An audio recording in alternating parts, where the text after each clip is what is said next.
네, 그래서 직접 시공을 확인하기 위해서 찾아가 봤습니다. 여기서도 볼 수가 천정 있었는데요. 자체를 우레탄 이게 스프레이로 시공한 현장입니다. 천장이 우레탄 그 스프레이 뿜칠입니다. 천장을 통해 부풀어오는 우레탄 폼을 확인할 수 있었습니다. 자, 우레탄 폼은 여러 화학 물질을 섞어 만든 재료로 건물 단열재부터 자동차 시트와 또 침대 매트리스에 이르기까지 다양한 용도로 사용되고 있는데요.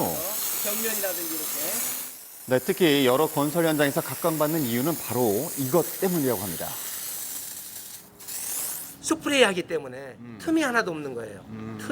틈이 있다면 그 틈을 통해서 전부 열이 빠져나가겠죠. 네. 이 제품은 완벽하게 밀봉을 하는 형식이기 때문에 좋은 창고 등에는 쓸 수밖에 없는 제품입니다. 우레탄 폼은 시공의 편리성은 물론이고 가성비까지 우수해서 단열재로 많은 인기를 얻을 수밖에 없다는데요. 그런데도 우레탄 폼에 대한 우려의 목소리가 높아지고 있는 것은 화재에 워낙 취약하다는 인식 때문입니다. 자, 불연제와 비교했을 때 얼마나 큰 차이가 있는지 실험해 봤는데요. 자, 불연제 우레탄 폼에 각각 열을 가하자 불타는 속도에 극명한 차이가 드러났습니다. 순식간에 타네요. 바로 보이죠?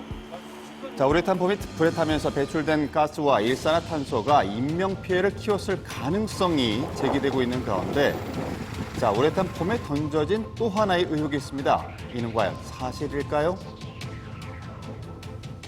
우레탄의 경우에는 이제 경화가 좀 빨리 일어나게 만들기 위해서 집어넣은 촉매라는 물질이 암모니아 가스가 있습니다. 암모니아는 가연성 가스지 유증기라고 표현을 안 하고요.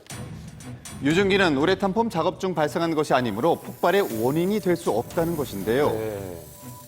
유증기는 도장공사와 에폭시 공사를 할 때 한 50% 정도가 신화 성분이고요. 도장공사에 쓰이는 페인트가 유기용제 성분들이 전부 다 신화라고 보시면 됩니다. 그로 인해 발생한 유증기가 현장의 점화함과 맞물리면서 결국 대형 참사로 이어졌던 것이라는 추정인데요. 안 좋은 요인들이 여러 개가 겹쳤기 때문에 대형 사고가 발생하는 거거든요. 네. 그 중에 하나가 그냥 우레탄이 쉽게 불이 붙는다라는 것 때문이거든요. 그 하나로 몰고 갈 수는 없는 겁니다. 하지만 우레탄 폼의 화재 위험성도 간과할 수 없는 부분, 다행히 이를 대체할 단열재들이 시중에 나와 있는데요. 제품이에요. 자, 이렇게 열에 강한 단열재가 있음에도 우레탄 폼이 선호되는 이유는 과연 무엇일까요? 단가가 이 우레탄 보드가 100이다 그러면 얘는 200이에요. 2배 비싸. 그래서 잘 안 쓰려고 하죠. 게다가 시공의 편의성 또한 우레탄을 찾는 이유라고 합니다. 이 전문가들은 이번 화재가 우레탄 폼에 대한 오해를 키웠다고 합니다. 실질적으로 우레탄이 그러면 냉동 창고에만 쓰이느냐? 아니란 말이죠. 모든 일반 건축물의 지하 주차장 같은 데도 다 단열 시공을 한단 말이죠. 그런데 화재가 그렇게 많이 일어나지 않거든요. 공사상의 주의점을 지키지 않기 때문에 화재가 난 것이지 우레탄 폼 사용하는 모든 건물이 이와 같은 화재 위험이 있다는 그것은 아닙니다. 전문가가 주목한 화재의 근본 원인은 따로 있었습니다.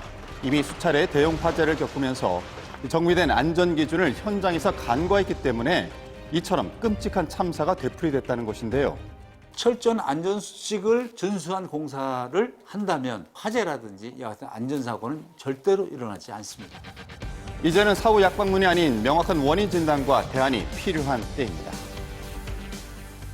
네, 정부는 이번과 같은 안전사고를 막기 위해서 현장관리 감독과 이 발주자 책임 강화 등의 내용을 담은 건설안전특별법을 만들겠다고